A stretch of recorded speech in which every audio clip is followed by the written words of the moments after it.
ഒറ്റയ്ക്കല്ലല്ലോ, ഞാനും ഇല്ലേ കൂട്ടിന്. അതാണ് ഇപ്പോഴത്തെ ഏറ്റവും വലിയ പേടി. ഇനി മുതൽ ഞാൻ 3 പ്രേതങ്ങളെ സഹിക്കണ്ടേ? അപ്പൊ അപ്പൂപ്പനെയും കൂടെ താമസിപ്പിക്കാൻ തീരുമാനിച്ചോ? എടാ അലവലാതി, ഗുരുത്തുദോഷം പറയരുത്. ആണ്ടിക്ക് ഞാൻ വയസ്സായി നോക്കണ്ട. അയ്യോ, വയസ്സായത് ആര് പറഞ്ഞു? ബേബി ഫാമിലി അല്ലേ? ആ അനന്ത, അമ്മാവൻ നിന്റെ കയ്യിലോട്ട് കൊണ്ടു തന്ന ഈ ഭാഗ്യം.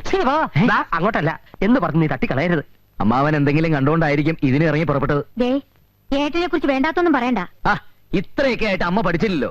അമ്മയുടെ പേരിലുണ്ടായിരുന്ന സ്വത്തുക്കൾ മുഴുവൻ തട്ടിയെടുത്തു. അതും പോരാഞ്ഞ് അച്ഛന്റെ പേരിൽ ടൗണിന്റെ കണ്ണായ ഭാഗത്തുണ്ടായിരുന്ന 63 സെന്റ് സ്ഥലം അമ്മാവന്റെ വാക്കും കേട്ട് പറഞ്ഞ ആൾക്ക് കൊടുത്തു, അതും പറഞ്ഞ വിലക്ക്. പിന്നീടാണ് മനസ്സിലായത് അത് അമ്മാവന് വേണ്ടി തന്നെയായിരുന്നു. ഇപ്പോഴവിടെ 5 നിലയുടെ ഒരു ലോഡ്ജ് പൊങ്ങിക്കൊണ്ടിരിക്കുക. ഇങ്ങനെയൊക്കെ തന്നെ മേലെടുത്ത് നാരായണക്കുറുപ്പ് പെങ്ങളെ മരുമോനെയൊക്കെ സഹായിച്ചത്. അതൊന്നും വേറെ ആർക്കും വേണ്ടിയിട്ടല്ലോ. മുറപ്പെണ്ണിനെ കെട്ടിക്കഴിഞ്ഞാൽ ഈ സ്വത്തിന്റെയൊക്കെ അവകാശി അനന്തം തന്നെയല്ലേ? Sole ownership. ഇപ്പഴേ കൊട്ടാരമായി പാലസ് പാലസ്. ഓ എന്റെ കർത്താവേ, പഞ്ചാരക്കൂനയുടെ നടുവിൽ അകപ്പെട്ട ഉറുമ്പിന്റേത് പോലായല്ലോ എന്റെ അവസ്ഥ. എവിടെ മുതൽ നക്കി തുടങ്ങണമെന്ന് ഒരു പിടിയില്ലേ. അങ്ങനെ നക്കി തുടങ്ങേണ്ടി വരില്ലടാ. നക്കി റിസീവർ സ്ഥാനം ഏറ്റെടുക്കാൻ ബുദ്ധിമുട്ടാണെന്ന് ഞാൻ എഴുതി കൊടുക്കാൻ പോവാ. അനന്ത, പപ്പനായി തകർന്നു. ചുണ്ടോളം കൊണ്ടുവന്ന മുട്ട ബിരിയാണി നീ തട്ടി തെറിപ്പിച്ചു കളഞ്ഞല്ലോ കർത്താവേ.